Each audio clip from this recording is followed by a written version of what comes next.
Triple తలాక్ ఈ దేశంలో రద్దయిపోయిన సంగతి తెలిసిందే. దాని ద్వారా ఎంతోమంది ముస్లిం మహిళల జీవితాలు దారుణమైనటువంటి పతనావస్థకు చేరుకున్నాయి. వాళ్ళు ఎటూ దిక్కుతోచలేని స్థితిలోకి వెళ్ళిపోయారు. వారికి ఒక ఆశాజ్యోతిలాగా ఈ ట్రిపుల్ తలాక్ రద్దు అనేది వచ్చింది. కానీ ఇప్పటికీ కొంతమంది దీన్ని అనఫిషియల్గా అమలు చేస్తున్నారు అనడానికి ఒక చిన్న ఉదాహరణ ఈ వార్త. కదులుతున్న రైలులో ఓ భర్త తన భార్యకు ట్రిపుల్ తలాక్ చెప్పి షాక్ ఇచ్చాడు. భార్య నిరసన తెలపడంతో జుట్టు పట్టుకుని భార్యను కొట్టి తరువాత రైలు దూకి పారిపోయాడు.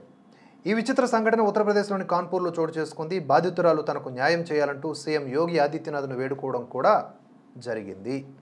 మహిళ ఫిర్యాదు మేరకు భోగానీపూర్ పోలీస్ స్టేషన్లో పోలీసులు కేసు నమోదు చేశారు.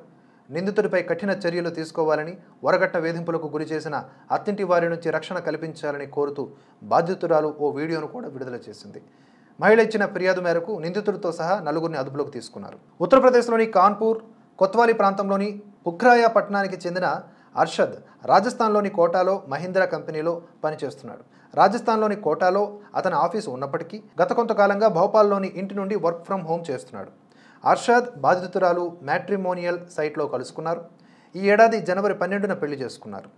పెళ్లైన తర్వాత భర్త, అత్తమామలు తనతో అసభ్యంగా ప్రవర్తించేవారని పోలీసులకు తెలిపింది. ఈ విషయమై తన అత్తను అడిగితే పెళ్లికి కట్నంగా ఏమీ తీసుకురానందుకు తనను అవమానించినట్లు తెలిపింది. అంతేకాకుండా అప్పటికే తన భర్తకు వివాహమైనట్లుగా కూడా తెలిపింది. ఇక్కడ బాధితురాలి పేరు తెలియడం లేదు.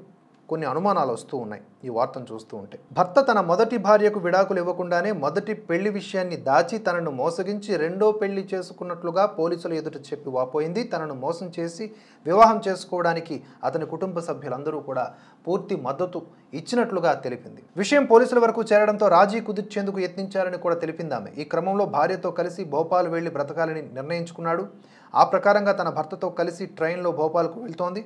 జనరల్ భోగిలో ప్రయాణిస్తున్న ఈ జంట సుమారు గంట తర్వాత అర్షద్ సామాన్లు తీసుకొని టాయిలెట్ వైపు వెళ్లడం చూసి అతన్ని ప్రశ్నించింది. తాను ఇంటికి వెళ్తున్నానని, ఇక తనతో ఉండబోనని చెప్పాడు.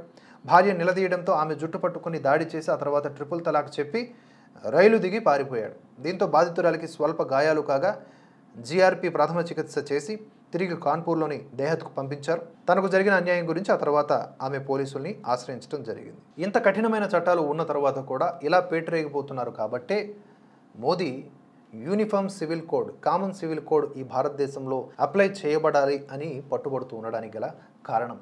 అర్థం చేసుకున్న వాళ్ళకి అర్థం చేసుకున్నంత.